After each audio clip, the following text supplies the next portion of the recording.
বিসমিল্লাহির রহমানির রহিম। তো আমরা আজকে দেখব দাজ্জাল যেখান থেকে বের হবে। তো নবী করিম সাল্লাল্লাহু আলাইহি সাল্লাম বিভিন্ন সময় বিভিন্ন সাহাবী আজমাইনদের মাঝে এই ঘটনা বর্ণনা করছে যে এমন একটা সময় আসবে যে পরিস্থিতিতে দাজ্জাল তোমাদের সামনে বেরিয়ে আসবে, তোমরা অবশ্যই কি করবে? সতর্ক থাকবে।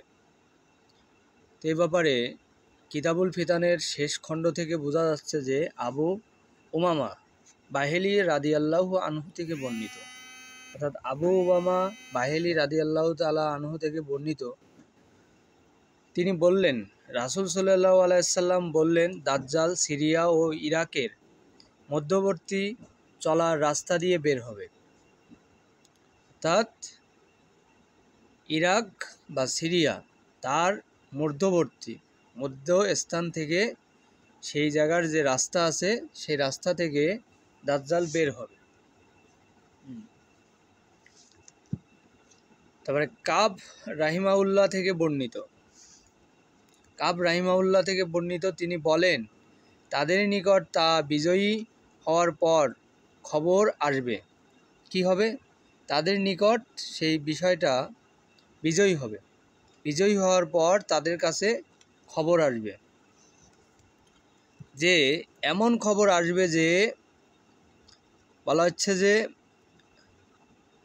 কিন্তু তারা দেখবে তা মিথ্যা ছিল, কিন্তু এর পরেই দাজ্জাল বের হবে। কস্তান্তনিয়া বিজয়ী, তখন তারা তাদের হাতে যা থাকবে তা ফেলে ছুটে যাবে। সমুদ্রের তীর পর্যন্ত এলাকা তার সঙ্গে সংযুক্ত থাকবে, অতঃপর সে বের হবে। কাব রাহিমাউল্লাহ থেকে বর্ণিত, তিনি বলেন, দাজ্জালের সঙ্গে সমুদ্রের তীরের অঞ্চল সংযুক্ত থাকবে, অতঃপর সে বের হবে। তাহলে এই যে দাজ্জাল সে কি করবে? সে আসলে মূলত কি করবে? পৃথিবীতে আসার পরে সে মানুষের ভিতরে দুর্ভিক্ষ আনবে, একটা দেশ আরেকটা দেশের সাথে যুদ্ধ করবে, আর এমনই পরিস্থিতিতে পশু পাখি মারা যাবে যাদের নখ বিশিষ্ট, যেরকম বাঘ, এবং যাদের দাঁত অনেক বড়, যেমন সিংহ, বাঘ, এই ধরনের প্রাণীগুলো তারা মারা যাবে। আকাশ কি করবে? বৃষ্টি আর কখনো বর্ষণ করবে না, রোদের খরা উত্তাপ আরও বেশি বৃদ্ধি পাবে, মানে বিভিন্ন রকম কী হবে? ঝামেলা হবে। পৃথিবীতে বৃষ্টি থাকবে না, মানুষের পানির জন্য হাহাকার করবে। সেই দিনগুলো দাজ্জালের আবির্ভাবের এগুলো লক্ষণ। আমরা আজকে যে বিষয়টা দেখতেছি যে দাজ্জাল যেখান থেকে বের হয়ে আসবে, সেই রাস্তার ইঙ্গিত বা নমুনা।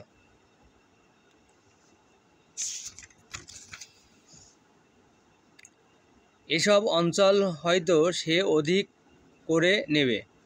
কি করবে? ওই অঞ্চলগুলো তার অধীনস্থ করে নেবে, তার আয়ত্তায় করে নেবে। কারণ অন্য হাদিসে আছে, তার কাছে পানি তান্ডার থাকবে, সে যাকে ইচ্ছা পানি দেবে, যাকে খুশি না খাইয়ে রাখবে। কারণ তার কাছে পানির ভান্ডার থাকবে, সে যাকে ইচ্ছা তাকে পানি দিতেও পারে, আবার যাকে ইচ্ছা তাকে পানি নাও দিতে পারে। আবু হুরায়রা রাদিয়াল্লাহু আনহু থেকে বর্ণিত, তিনি বলেন, ইরাকে হিয়া নামক গ্রাম থেকে দাজ্জাল বেরিয়ে বাহির হবে। কি গ্রাম? হিয়া নামক গ্রাম থেকে দাজ্জাল বাহির হবে। তখন দাজ্জালের বাহির হওয়ার সময় মানুষ বিভক্ত হয়ে যাবে। অর্থাৎ বোঝাচ্ছে যে এমন একটা গ্রাম থাকবে, এমন একটা শহর থাকবে, এমন একটা জনপদ থাকবে, সেই জনপদের নাম হিয়া। সেই স্থান থেকে দাজ্জাল কী হবে? বের হয়ে আসবে। তখন দাজ্জাল বাহির হওয়ার সময় মানুষ বিভক্ত হয়ে যাবে। দাজ্জাল বাহির হওয়ার সময় মানুষ কী হবে? তাকে দেখে হিতবিহ্বল হয়ে মানুষ দল ছোটাছুটি করবে এবং ভিন্ন ভিন্ন স্থানে পালাবে। তখন এক দল বলবে সিরিয়ার দিকে চলো, অপর দল বলবে তোমাদের ভাইয়েদের দিকে চলো। এক দল বলবে যে তোমরা সিরিয়ার দিকে যাও, আরেক দল বলবে তোমাদের ভাইয়েদের দিকে চলে যাও। তার মানে সেই মুসলিম জনগোষ্ঠীগুলো তাদের কিছু বন্ধু আত্মীয় স্বজন কোনো একটা রাজ্য কোনো একটা দেশে থাকতো, আর তাই সেই লোকগুলো বলতেছে যে তোমরা তোমাদের ভাইদের কাছে চলে যাও, তাই তোমাদের বন্ধুদের কাছে চলে যাও। আবু বক্কর রাদিয়াল্লাহু আনহু থেকে বর্ণিত, নবী করিম সাল্লাল্লাহু আলাইহি সাল্লামের খুব কাছের একজন সাহাবী আবু বক্কর রাদিয়াল্লাহু তাআলা আনহু, তিনি বললেন, দাজ্জাল ইয়াহুদিয়া অঞ্চলের মারওয়ান থেকে বাহির হবে। অর্থাৎ ইয়াহুদু মানে যেটা ছিল ইসরায়েল, ইয়াহুদিরা, ওনাদের ওই অঞ্চল থেকে দাজ্জাল কী হবে, বাহির হবে। কে বলল?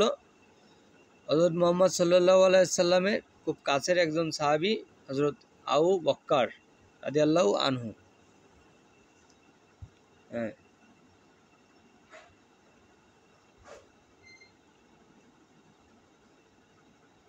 তিনি বললেন, দাজ্জাল ইয়াহুদিদের অঞ্চলে মারওয়ান থেকে বাহির হবে। আবু বক্কর রাদিয়াল্লাহু আনহু থেকে বর্ণিত, এই ঘটনাটা তিনি বললেন, দাজ্জাল খোরাসান থেকে বের হবে।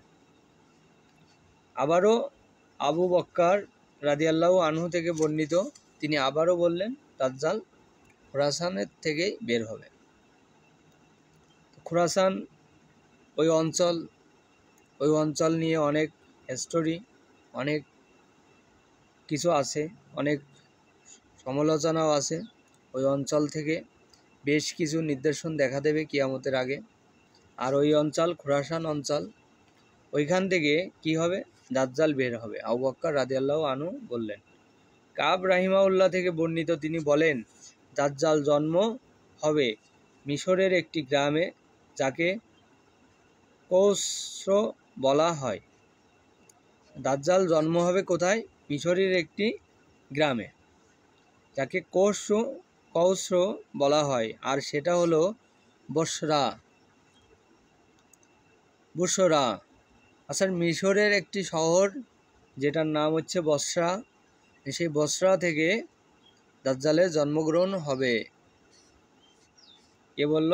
কাব রাহিমাহুল্লাহ থেকে বর্ণিত। কাব রাহিমাহুল্লাহ উনি এই কথা বললেন। সুরাইহ মাদকাম, আহাম ইবনুল আউসাদ এবং কাসির ইবনুল মুররা থেকে বর্ণিত, তারা বলেন, দাজ্জাল মানুষ নয়, বরং দাজ্জাল হলো শয়তান। মানে সুরাইয়া মাকদাম, আমন ইবনুল আউসাদ এবং কাসিম ইবনুল মাররা থেকে বর্ণিত, তিনি বলেন যে দাজ্জাল মানুষ নয়, বরং সে একটি শয়তান।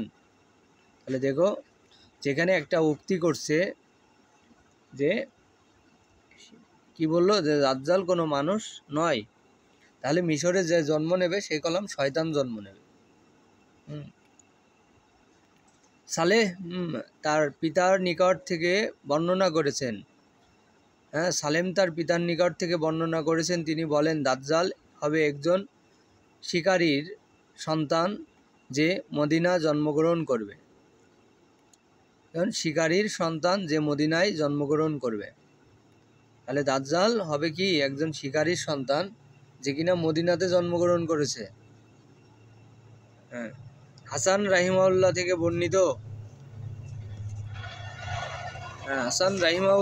থেকে বর্ণিত, তিনি বলেন, খোরাসান থেকে একদল সৈন্য বের হবে। অর্থাৎ কোথা থেকে বের হবে? খোরাসান থেকে একদল সৈন্য বের হবে। তাদের পিছনে দাজ্জাল বের হবে। তাহলে সে খোরাসান থেকে যে দল সৈন্য বের হবে তাদের পিছনে কি হবে? দাজ্জালও বের হবে। তাদের পিছন দাজ্জালও বের হবে। এ অঞ্চল থেকে সৈন্য বের হতে দেখা যাচ্ছে, এমনকি তারা বেরিয়ে গেছে। এবার দেখার পালা, দাজ্জাল তবে কবে বের হয়। নিজেদের ঈমান স্বার্থের প্রতিটি মুসলমানের আজ সেদিন খেয়াল রাখা উচিত। অর্থাৎ আমরা প্রত্যেকটা মুসলমান ইমানের সাথে এই বিষয়গুলোকে পারফেক্টলি খেয়াল করার প্রয়োজন, যে আমরা যাতে এই ঘটনাগুলো খেয়াল রাখতে পারি, যে কি সৈন্য বের হবে দেখা যাচ্ছে, এমনকি তারা বেরিয়ে গেছে, এবার দেখার পালা দাজ্জাল তবে কবে বের হয়। নিজেদের ইমানের স্বার্থে আমাদের আল্লাহ তাআলা আমাদের যে ইমান, আমাদের যে মজবুত ইমান, সেই ইমানটাকে দুর্বল না হওয়ার কারণে আমাদেরকে বলতেছে যে নিজেদের ইমানের স্বার্থে প্রতিটি মুসলমানের আজ সেদিকে খেয়াল রাখা উচিত। প্রত্যেকটি মুসলমানের কি করা উচিত, সেই ইমানের সাথে সে যেন সেগুলো খেয়াল রাখে।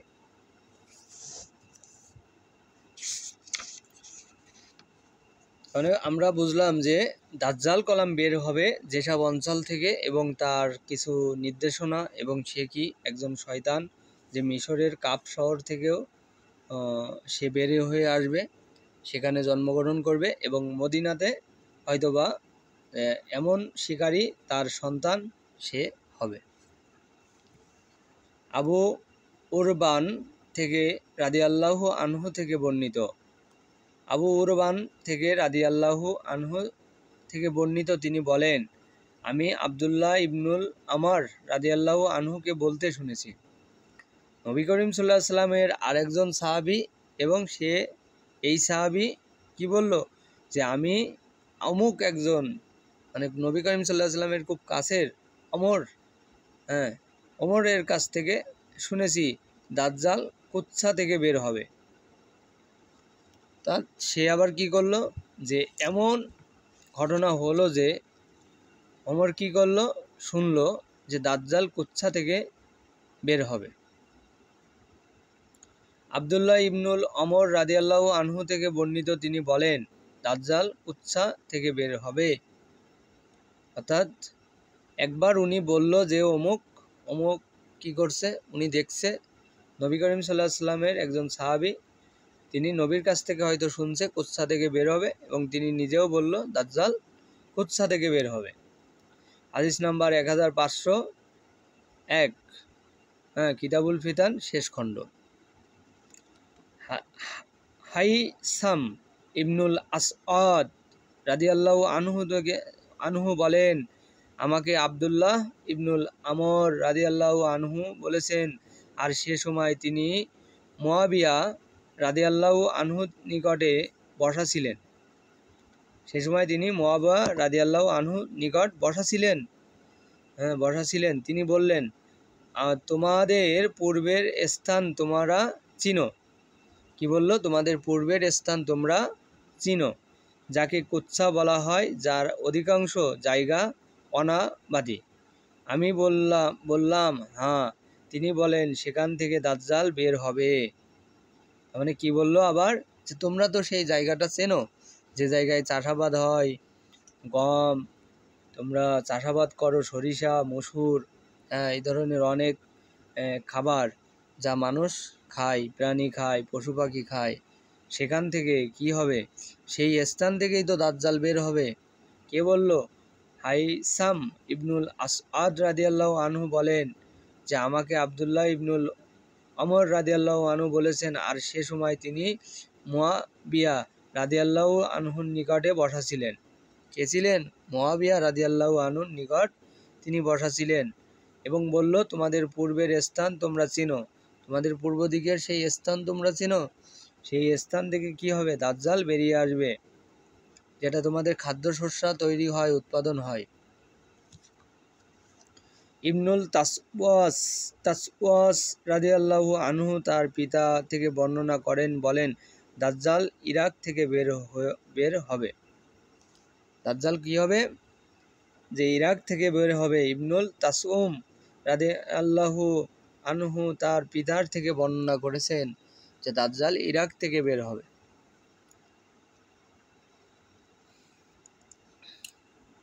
ইবনুল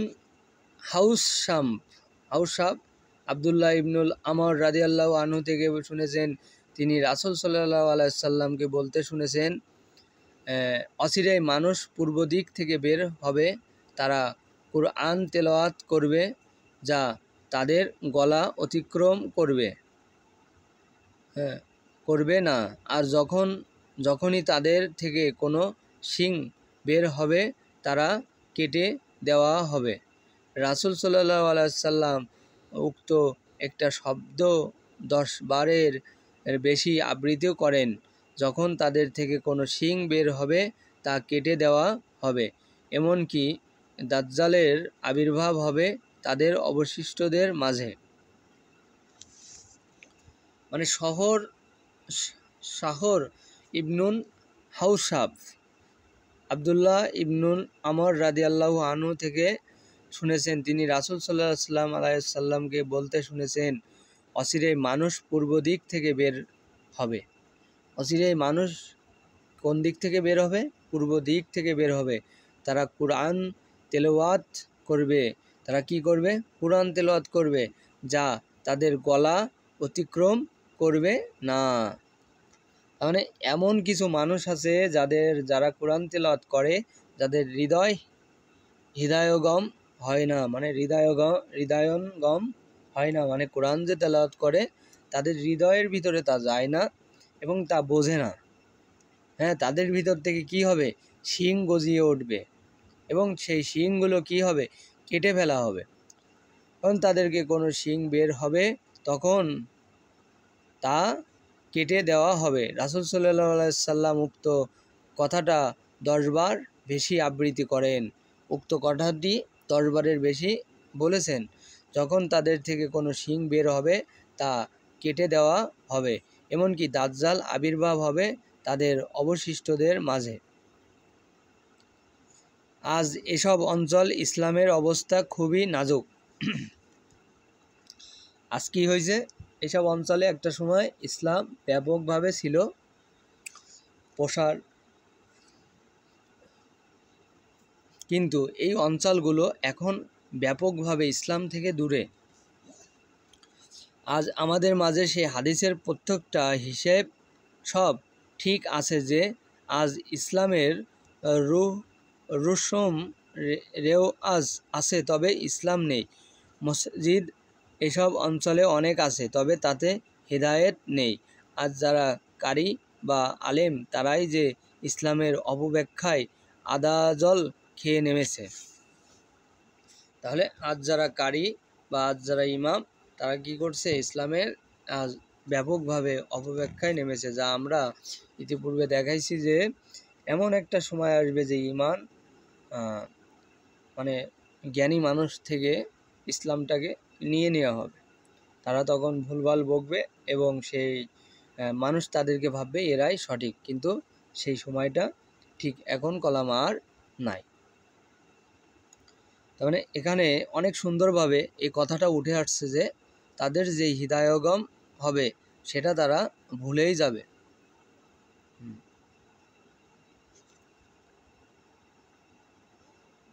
তাহলে ইসলামের অপব্যাখ্যায় আদা জল খেয়ে নেমেছে। তারা কি করলো? ইসলামের অপব্যাখ্যায় আদা জল খেয়ে নেমে পড়েছে। তাহলে আমরা আজকে যে বিষয়টা দেখলাম যে মেহেরবান আল্লাহর নামে, যিনি সর্বশক্তিমান আসমান জমিনের মালিক, সে মহান আল্লাহ তাআলা আমাদেরকে বলতেছে যে নবী করিম সাল্লাল্লাহু আলাইহি সাল্লাম আমাদের কাছে যে কথাগুলো বলে গেছে তা আজকে পাই টু পাই সত্য হচ্ছে। চারিদিকে সেই দাজ্জালকে দেখা যাচ্ছে, দাজ্জালের আবির্ভাব দেখা যাচ্ছে এবং খুব নিকটেই দাজ্জাল কি করছে? চলে আসছে, মানুষের খুব পাশেই সে চলে আসছে এবং মানুষ কলাম এই ব্যাপারে খুবই ভয়ঙ্করতম বিশ্লেষণের ভিতরে মানুষ কলাম পড়ে আছে। আর এরই কারণে মানুষ কলাম বিপদগ্রস্ত। আজকে ইসলাম নিয়ে মানুষ কি করতেছে? ব্যবসা ক্ষেত্র তৈরি করে নিছে, ব্যবসা তৈরি করছে। তাহলে এমন ব্যবসা, যে ব্যবসা তারা ভাবতেছে যে এটা খুবই ভালো, কিন্তু আল্লাহ তাআলা কলাম তাদেরকে ইসলাম নিয়ে ব্যবসা করতে বলিনি। তাদেরকে কলাম ইসলাম দিনের দাওয়াত দিতে বলছে, মানুষকে সঠিক পথে আনতে বলছে, দাজ্জালের ফিতনা থেকে মানুষকে কি করতে বলছে? মানুষকে হেফাজত করতে বলছে। তো মানুষ এখন কিভাবে হেফাজত করবে? যদি একটা ইসলামিক রাষ্ট্র বা ইসলামিক দেশ হয় তখন কিন্তু মানুষ কলাম সেখানকার রুলস নিয়ম নীতিগুলো মানবে। আর রুলস নিয়ম নীতিগুলো মানলে তারা দাজ্জালের আবির্ভাবের ভিতরে থাকবে না। আর যেহেতু এখন রুলস নিয়ম নীতিগুলো নেই, তাই আমরা কি করব, প্রতিদিন শুক্রবার, সপ্তাহে একদিন শুক্রবার সূরা কাহাফটা সম্পূর্ণ তেলাওয়াত করে নেব। দ্বিতীয়ত, প্রতিদিন আমরা সূরা কাহাফের প্রথম 10 আয়াত আমরা কি করব, তেলাওয়াত করব, যাতে করে আমরা সম্পূর্ণভাবে এরকম একটা ফিতনাকারী দাজ্জালের হাতে আমরা না পড়ে যাই। আর যদিও আমরা এরকম ফিতনাকারী দাজ্জালের হাতে পড়ে যাই, তাহলে আমাদের জীবনের অনেক ভয়ঙ্কর পরিণতি ঘটে যাবে। আল্লাহ তাআলা যেন আমাদের সবাইকে হেফাজত করে, সুন্দরভাবে চলার তৌফিক দান করে, তার সহজ সরল সঠিক পথে যেন আমাদেরকে চলার তৌফিক দান করে। আমি এখান থেকে বিদায় নিচ্ছি, এবং যারা আমার চ্যানেলে নতুন তারা সাবস্ক্রাইব করে আমার সাথে থাকবে এবং চ্যানেলটি শেয়ার করে দেবে। আল্লাহ হাফেজ।